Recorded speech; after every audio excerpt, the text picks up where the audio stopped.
Jutaan orang Indonesia jatuh miskin hanya dalam per tahunnya pendapatan para petani beras itu hanya 300. Ada WNA asal China berinisial YH ketahuan nambang ilegal di Ketapang, Kalimantan Barat. Hukum kono kane maga konslet.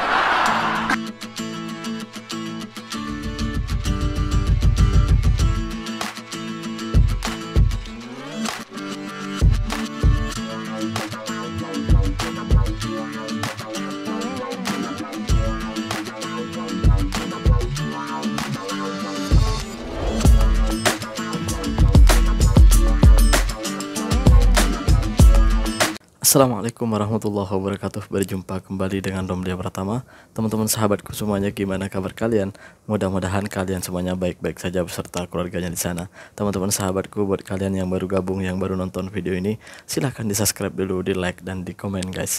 Buat teman-teman sahabatku yang udah mendukung support channel ini, terima kasih.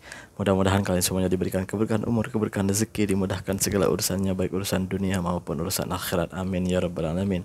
Teman-teman sahabatku semuanya, kembali kita akan reaction beberapa video guys. Yang pastinya ya ada yang lucu-lucu, ada yang membuat pening kepala gitu ya, seperti biasa. Kita lanjut ke video yang selanjutnya. Ini dia guys. Ini dia guys. Gawat. Karena jutaan orang Indonesia jatuh miskin hanya dalam 5 tahun terakhir. Dan ini bukan berita kaleng-kaleng, karena Badan Pusat Statistik baru saja merilis kelas menengah Indonesia turun drastis. 9,48 juta orang keluar dari kelas menengah masuk di kelas di bawahnya. Lalu siapakah kelas menengah ini? Menurut BPS, kelas menengah ini didominasi oleh generasi muda dengan pendidikan yang tinggi. Mereka banyak bekerja di sektor formal dengan pengeluaran per bulan dari Rp2.040.000 hingga Rp9.900.000. Dan golongan kelas menengah ini dikenal memiliki sifat yang konsumtif. Dengan turunnya kelas menengah Indonesia ini diyakini akan memperlambat pertumbuhan ekonomi Indonesia karena jumlah golongan menengah ini yang cukup besar. Jadi mengapa kelas menengah itu bisa menjadi bantalan perekonomian? Karena dia adalah fast spender, big spender, cepat ngeluarinnya, dan juga dia senang spending dan juga cepat mengeluarkannya. Cepat spending. Jadi kita sebut dengan fast spender, big spender. Nah, itu mengapa bisa menjadi bantalan perekonomian, karena bisa memperkokoh dari perekonomian dari sisi permintaan atau yang kita sebut dengan konsumsi rumah tangga. Lalu apa yang menyebabkan kelas menengah ini semakin turun? Apakah karena terlalu konsumtif, ataukah pasca COVID-19, ataukah ada kebijakan pemerintah yang semakin menggerus pendapatan mereka? Berikut pernyataan dari Indef. Ya, berbagai iuran ya, termasuk juga mungkin mau ada pembatasan BBM dan lain-lain. Jadi cukup banyak aspek yang kemudian sasaran tembaknya itu semua kelas menengah ini gitu ya. Ya, bagaimana mereka bisa bertahan kalau kemudian dari berbagai pungutan iuran dan berbagai kebijakan yang menurut saya tidak integratif ya. Jadi seandainya ini didesain dalam satu frame yang sama, artinya mungkin dari kementerian, katakanlah mungkin dari Kementerian Keuangan atau yang lainnya gitu, yang sifatnya jadi harus melihat eagle view-nya harus kelihatan nih gitu, jangan main sendiri-sendiri gitu. Lalu kira-kira apa solusi dari pemerintah untuk kembali menaikkan kelas menengah Indonesia ini? Kalau tidak ada solusi, bisa jadi kelas menengah akan semakin terpuruk. Dan mungkin ke depannya, Anda atau saya akan sama-sama turun kelas, keluar dari kelas menengah. Ruli Kurniawan, Edi Praditya, Jakarta. Ya mau nggak mau, pemerintah harus cari solusi untuk ini. Karena akibat dari semuanya ini bukan semata-mata bukan karena merekanya tidak mau bekerja gitu, tetapi ada beberapa peraturan-peraturan pemerintah yang juga itu membuat mereka-mereka ini turun dari menengah jadi turun kelas lah gitu ya. Turun kelas gitu. Jadi angka kemiskinan otomatis ya bertambah gitu. Karena ada beberapa kebijakan atau peraturan pemerintah itu yang tak sesuai untuk mereka-mereka yang kelas menengah gitu. Hati-hati loh, bisa jadi juga kita ini yang jadi korbannya. Ada orang yang bilang bahwa pemerintahan Jokowi ini sudah baik. Ngapain kalian mencaci, kalian mengkritik pemerintahan Jokowi? Berita sekarang tuh baik. Baiknya dari mana? Ini orang ini kayak buta sekali gitu. Kayak buta sekali, seakan-akan Indonesia tuh sekarang baik-baik aja. Baik-baik dari mana? Hancur bos, hancur. Mungkin Anda orang kaya ya yang bilang seperti itu. Tapi bagi kami nih yang merasakan, waduh, pahit bos. Gitu. Kita berlanjut ke video yang selanjutnya. Ini dia guys. Ya, per tahunnya pendapatan para petani beras itu hanya $341 Amerika Serikat yang sama saja dengan 5,1 juta rupiah per tahun. Waduh. Oh my god.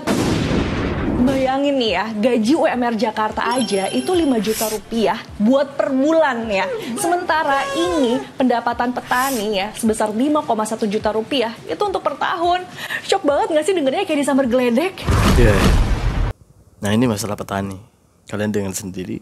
Itu data yang berbicara ya. Kalian kan selama ini minta datanya gitu.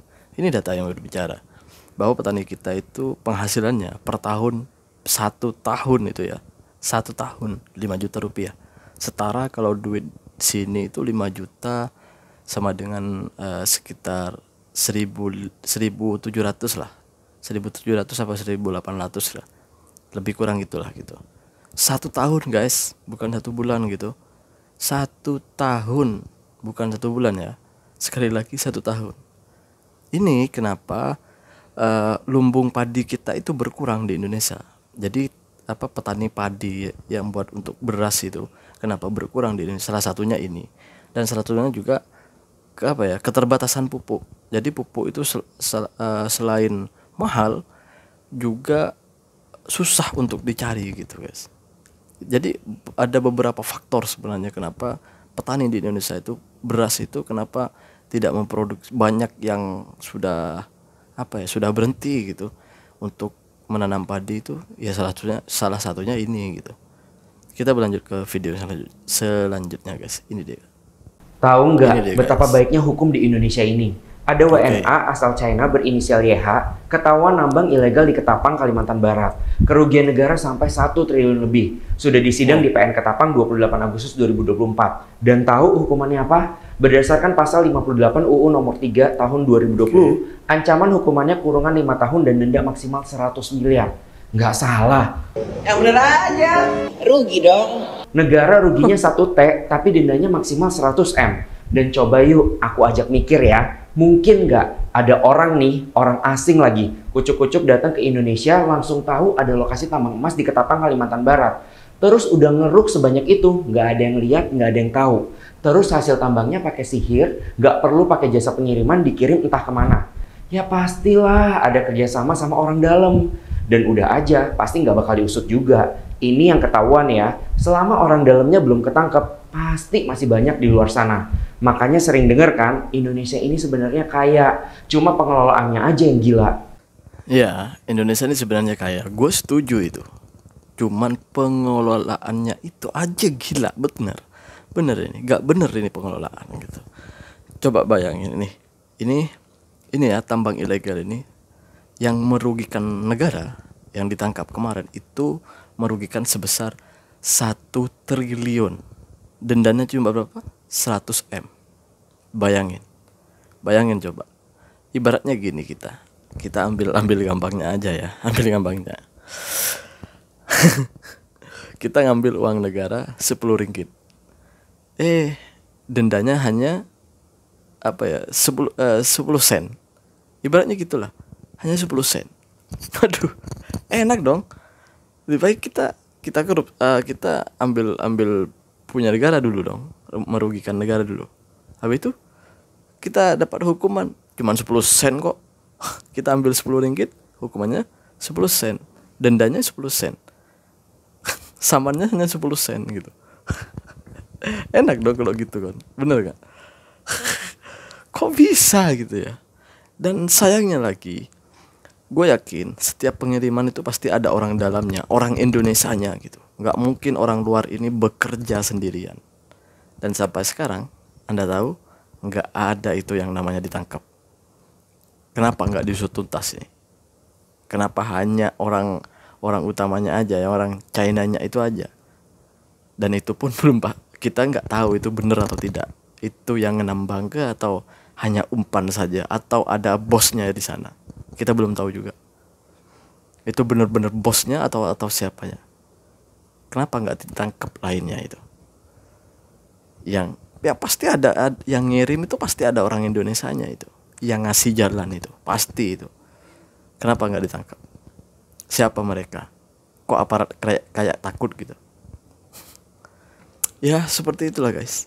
Seperti itulah di Konoha guys. Apa komentar kalian?